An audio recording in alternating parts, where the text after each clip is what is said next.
Are you looking for to post photos on Thread? Then you're on the right video. Today I'll be showing you the step-by-step process on how you can easily post on Thread. First thing first, head over to your application Thread.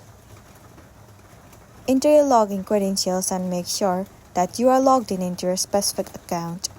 Once you have been logged in, it will land you on this page.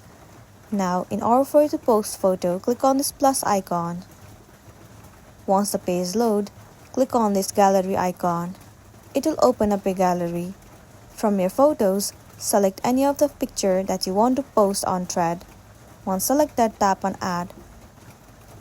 Once the picture is uploaded here, you can enter any of the caption that you want to. You can also add it to the thread. Now once you're ready to post, click on Post.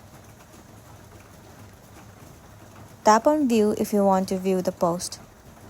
And there you go, the photo has been posted on Thread. Likewise, you can post any of the video or photo that you want to, and then you'll be good to go. So that's the end of the video. If this video really helped you, give it a like and check out our next tutorial. Thank you.